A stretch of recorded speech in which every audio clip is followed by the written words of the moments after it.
credit shipment, but you have a request by the customer to use a particular steamship line. You know, and you're selling CIF, cost, insurance, and freight. In other words, you're prepaying the freight. Then you have every right to use the steamship line of your choice. But my suggestion always is go to your forwarder and say, look, they've requested that I use Hapag-Lloyd or Maersk Line or you name it. Is there a disadvantage to me? Is it going to cost more money? I have included the ocean freight in my CIF quote. Is it going to cost more if I use this particular steamship line? Is it going to cause any delay? Perhaps that line doesn't sell weekly. Is it going to mean I can't go out of my closest port? There are a lot of questions you can ask. But, you know, again, do what you can to accommodate your customer, because this is what it's all about. And you have global competition. You know, we talk about the global marketplace and what a great thing that is, but with that comes global competition. So it's very, very rare that you don't have competition or that your only competition's in the United States. So it's very, very important that you do everything possible to satisfy the customer overseas. On the insurance side, make certain that you have insurance.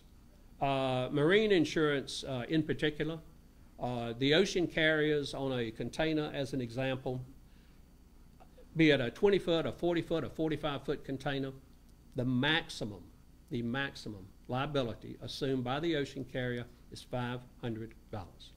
That's it. And quite frankly, in many cases, you'd probably have to sue to get the $500. So be certain you have marine insurance. If you have an insurable interest, then you definitely need to place the insurance. If your consignee tells you that they are placing the insurance, if you have any doubts whatsoever, you can get contingency insurance, much cheaper than regular insurance, but to cover you in the event that the shipment is not covered as per your understanding with your customer. So it's very, very important that you make sure. On air freight, it's a little bit different.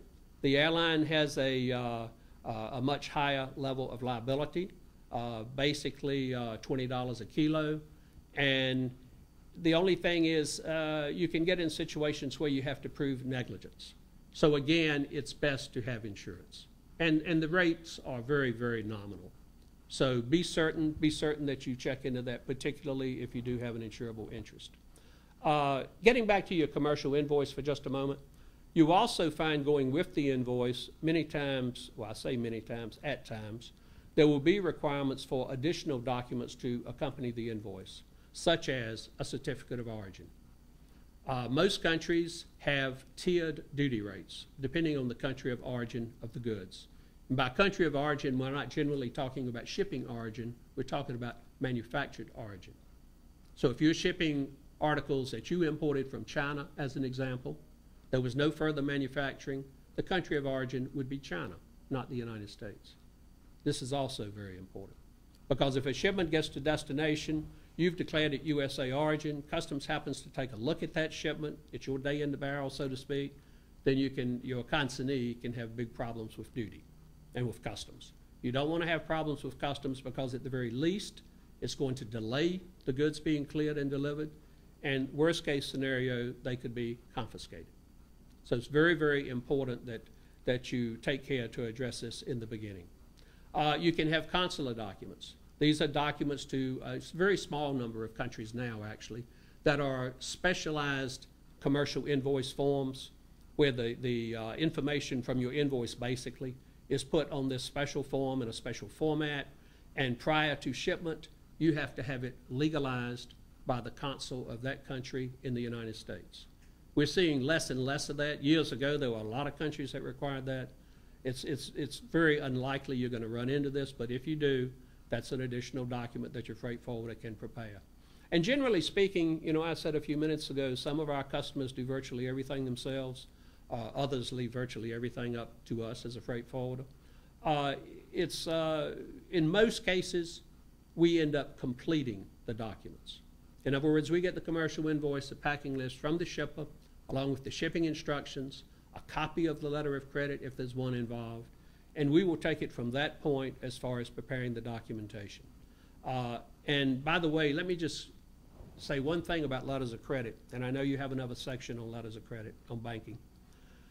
it's very, very important. You know, most of the problems I've seen over the years with letters of credit go back to the exporter not understanding letters of credit and not perhaps involving or communicating within their own company what is required by the letter of credit.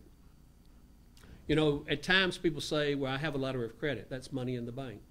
This is true, but it's not your money until you comply with the credit, all the terms of the credit.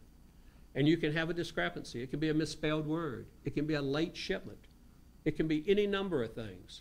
Bankers look at documents, and they never see the cargo. So your documents have to match the letter of credit, letter for letter. So it's very, very important when you get the letter of credit in-house, it should be reviewed by a number of people in your organization. You know, I say sometimes, I think it's easier for a small to medium-sized company to get into exports than perhaps for a larger company. There are not quite so many levels of bureaucracy, hopefully, in a smaller company. Because what happens is when that letter of credit comes in, first off, the salespeople have to look at it. They have to make sure that is, in fact, what they quoted, but both in terms of the commodity and the pricing. Your manufacturing people have to get involved. They have to make certain they can produce that commodity within the time limits of that credit. There's a latest shipping date and there's an expiration date. And again, going back to my comments about security and having to have cargo at the port earlier in this day and time, you can't play it too close. If you have a letter of credit, and let's say as an example, your production people say, we can have the commodity ready by May 15. And your letter of credit expires a week later, or your latest sailing date is a week later. This is very, very dangerous, because let's say it's a containerized shipment.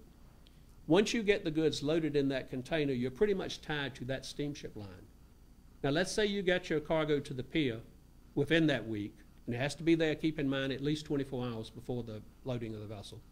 If you get it there, and let's say that vessel is late, let's say there were rough seas, absolutely out of your control. It doesn't matter. If you're late, that's a discrepancy.